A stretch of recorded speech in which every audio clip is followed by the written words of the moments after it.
Hello, fellow oculators. Dave Drawing here. Today I want to talk about the perfect rig. Now, this is my idea of the perfect rig. You don't have to agree. You don't have to go out and buy everything I went out and bought, or modify everything I modified, or make everything I made, or whatever I did. I just see posts every day of people who just starting out with VR or have had it for a little while and aren't sure what to do or what they'd like and are genuinely asking for recommendations. So this is my response to all you folks who would ask the question, what are the best accessories to get for my Quest 2? Now, a lot of arguments can come up, a lot of discussion. I'm not here to argue with anyone. I'm just saying through a lot of testing, a lot of trial and error, and a lot of fun. My wife and I have both come to the conclusion that the best rig is the one right here. Now, a lot of you will look at what you see here and immediately recognize all the parts of it. But for those of you who don't recognize all the parts, I'm going to just break it down and go through them. Now, the Oculus Quest 2 comes with a perfectly, a perfectly functional head strap. We've all worn them, obviously it came with it, and then when we first put the thing on, that's what we used. Some people immediately hated it and wanted to get something else immediately. Some people bought something else before they even got it. And some people want to ask around and see what's the best one? Which one do you think works best? Which is more comfortable? Which will keep me from getting headaches? Which will keep me from getting a sore neck? With so on and so forth. So all these questions I'm going to try to answer, at least from my experience. So I was perfectly happy with the original strap myself when I played it for weeks. In fact, my wife wanted to try what I call the elite style. I don't say the elite strap because that just brings up a whole mess about the straps breaking and not being good and being too expensive and so on and so forth. I don't want to get into that. So I just call it the elite style strap. The elite is the one made by Oculus and sold by Oculus for this particular headset. And of course, there are a lot of other companies making similar ones, knockoffs, whatever you want to call it. I did get her one of those. I tried it, and I liked it fine. It was more comfortable than the original. It's true. And she liked it a lot, too. And so she had hers, and I just kept playing with the original strap because I was fine with it. And then I started looking around and hearing people talking about, I can't remember the name of it exactly, but it's a Franken something. But it's called all kinds of different names. But there's one that's called a Franken Quest strap, and it has built-in speakers or headphones, and it's supposed to be, well, at least the people who use it say it's the best strap there is, and that's fine. If it is, that's great. I tried one on. It was very comfortable. It was more comfortable than the original. It was more comfortable than the elite style. But one thing that all of the straps seem to have in common is, and those of you who follow my posts have heard me or read me say this many, many times. The original strap and the elite style strap and kind of the Frankenberry, whatever strap, they all mash your headset to your face like a scuba mask. And that's what I don't like about them. The headset itself, this little part that has all the good stuff in it, that thing weighs 1.2 or 1.25 pounds. That's 1.25 pounds of stuff hanging off the front of your face. So that to me is a lot of weight to have on your head, especially for smaller people. I mean, I'm a big guy. It doesn't really bother me that much, but I can see where it could cause problems. People say it presses on their face too much. They don't like the red marks it makes on their face. Ladies say it messes up their makeup. They say, why does it have to be jammed up on my face so tightly? Some people like it tight. Some people don't like any kind of light leak or anything around. I like to have a little bit of an air gap down there. Keeps them from fogging up. keeps my face from sweating as much. And it, you know, to me, it doesn't have to be that tight. So that what that leads me to is this kind of strap, which is called the Halo style strap.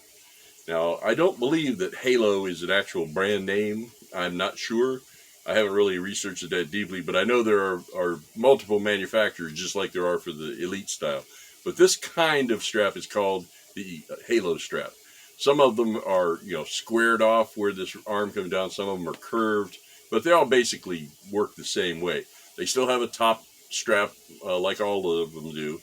Now, I know the Frankenberry has some kind of a plastic framework up here that helps, you know, distribute the weight and everything, and that's cool. But the great thing about the Halo strap, or one of the great things, is it has a pad on the back, just like all the straps, and it has a pad here on the front that's not a part of the headset. It's actually, and I've heard people say this, it's kind of like putting on a hat, or like a hard hat. If you ever put a hard hat on, it has like a little frame inside with padding and stuff on all the way around. So it has a knob adjuster on the back, just like the Elite style and several other kinds.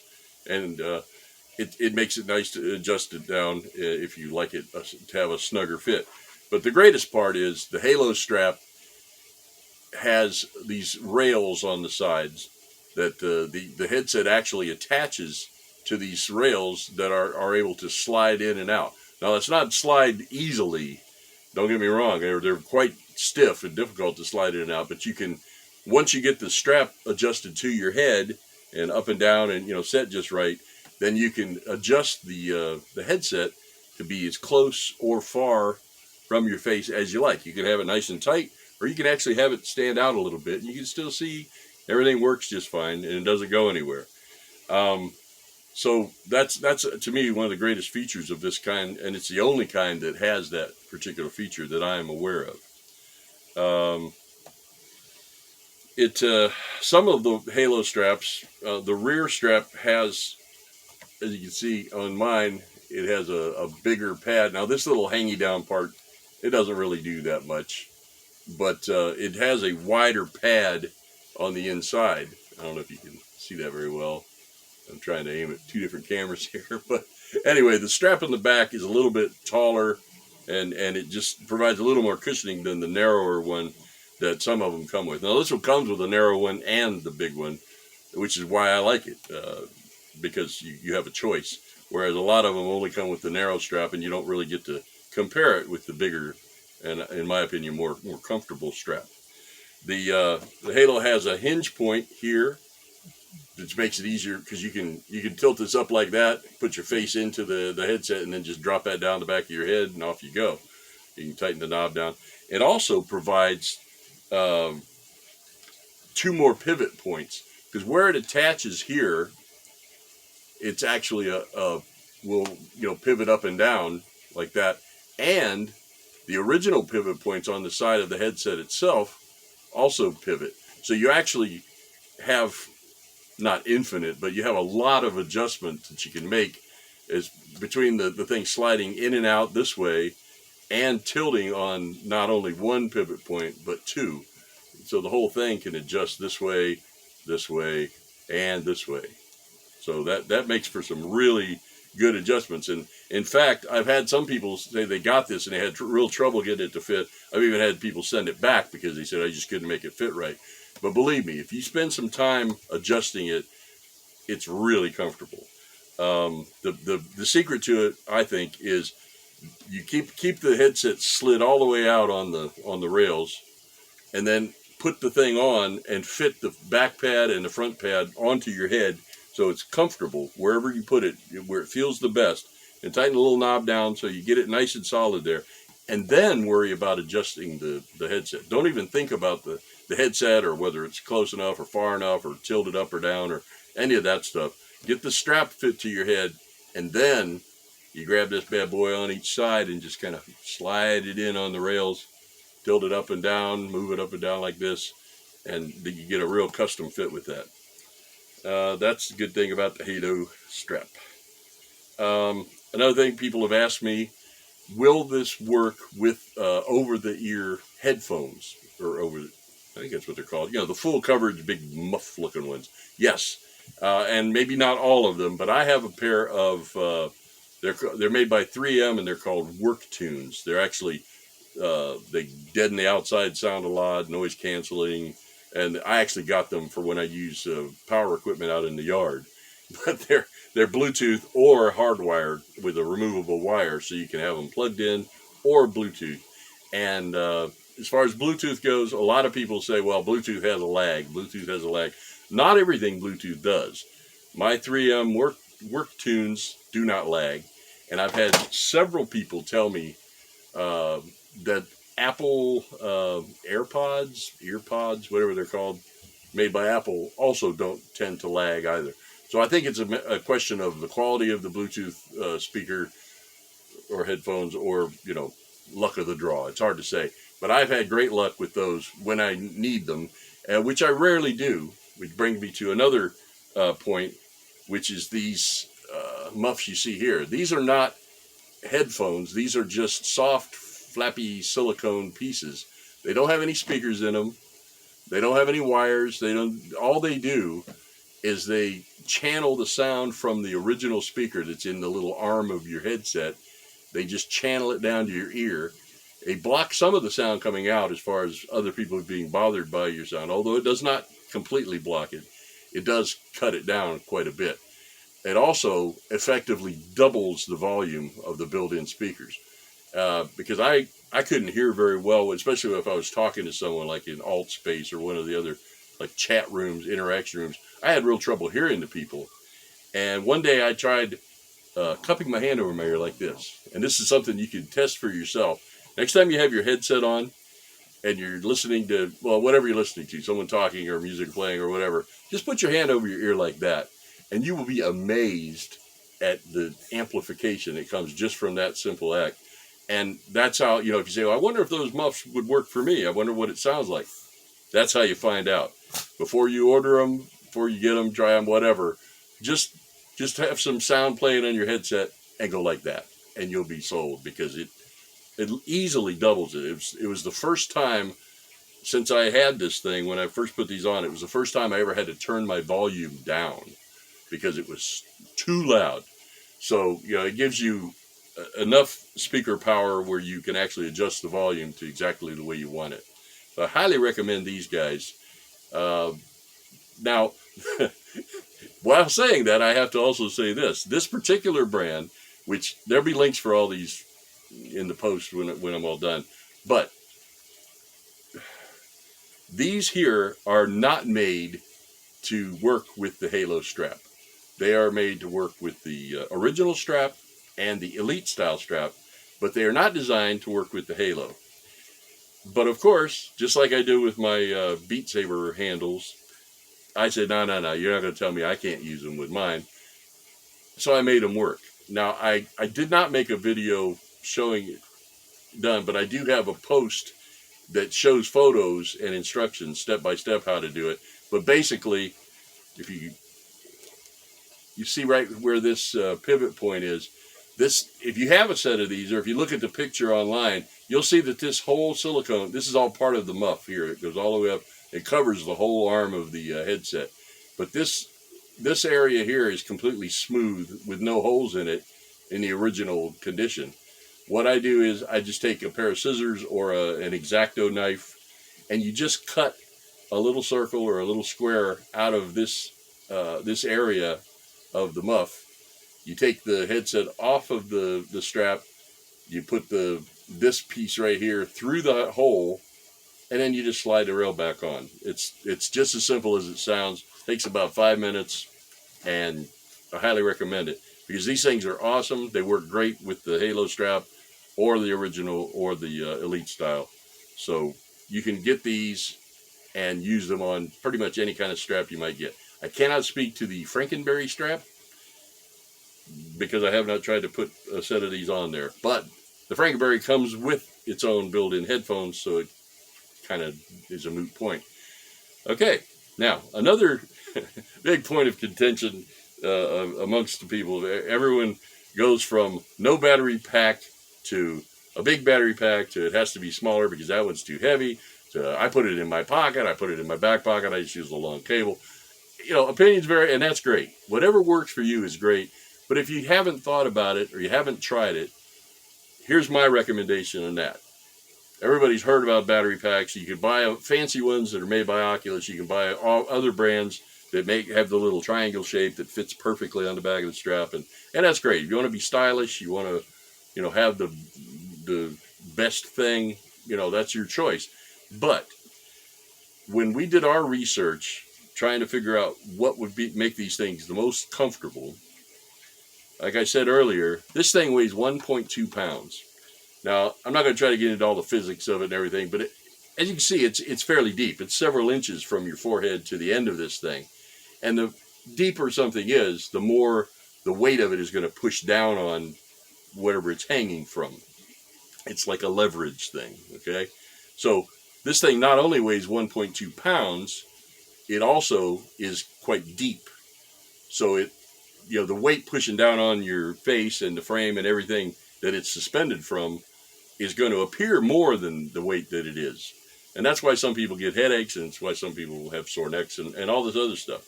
So my solution, and some people think I'm crazy, but that's okay, is to put a really hefty battery pack on the back. You look at this and say, oh my God, that is a monster. Yeah, it is a monster.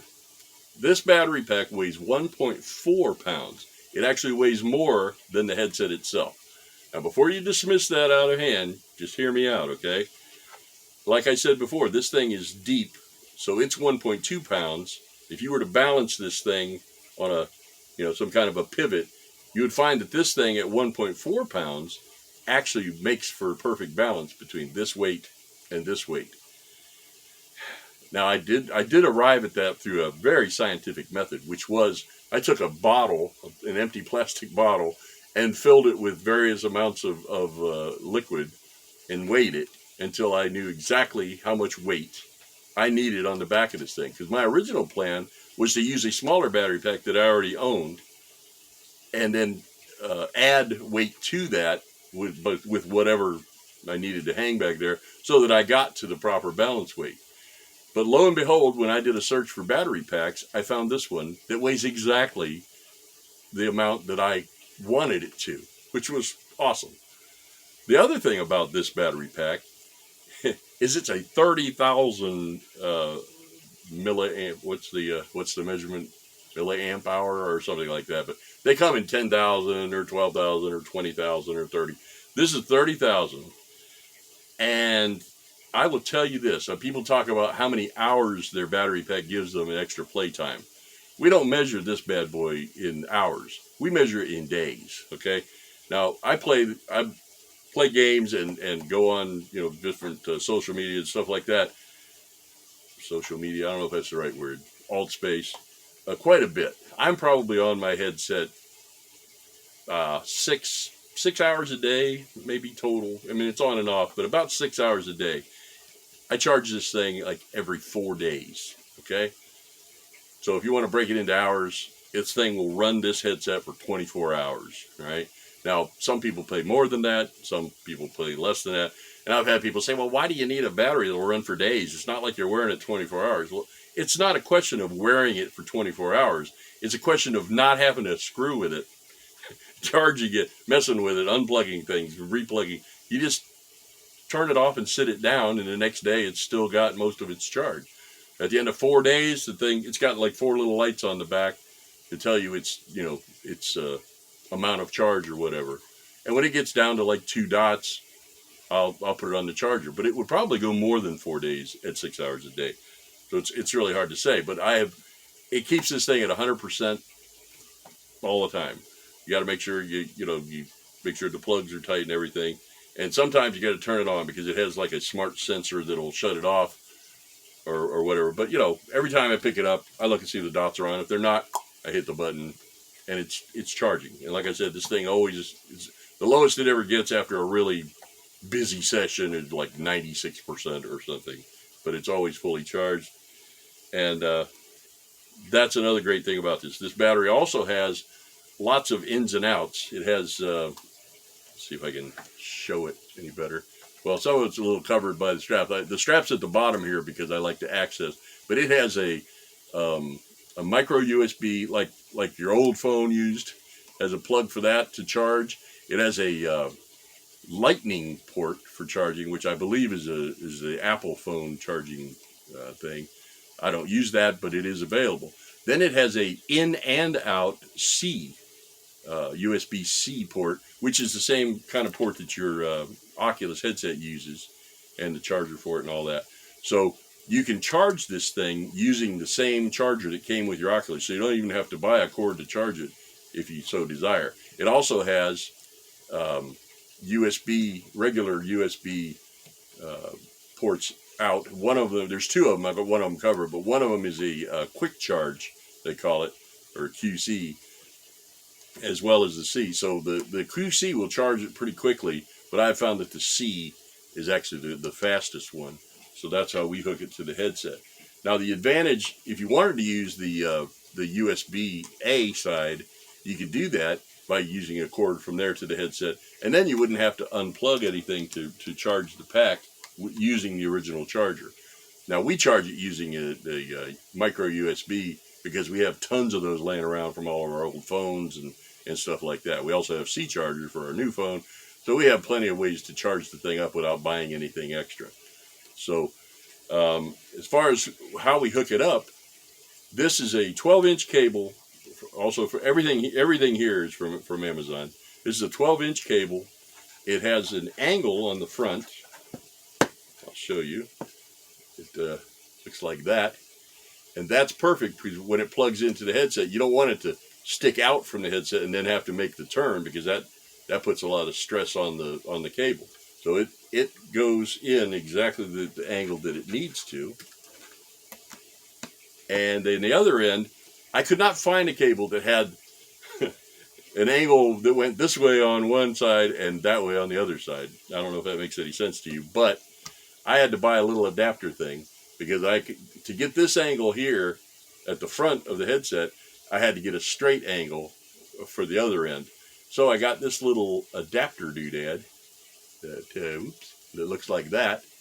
It's just a male and female C angle. So you plug the straight cord into that, and then that plugs into the battery. So it comes straight forward from the battery and then makes the proper turn going in. That way you don't have any kind of kinking stress on the ends of the cable, and I think it'll make it last a lot longer, and it looks nice, and it does the job, that's for sure. Now, how do you attach this monster to the back? I've had people ask. It's really complicated. What we do is we bought a big roll of Velcro, also from Amazon, and we got black because we didn't realize there was white. I've actually got a roll of white that I'm going to change over, make it white just for aesthetics. It doesn't really matter, but I'm going to make it white because most everything is white.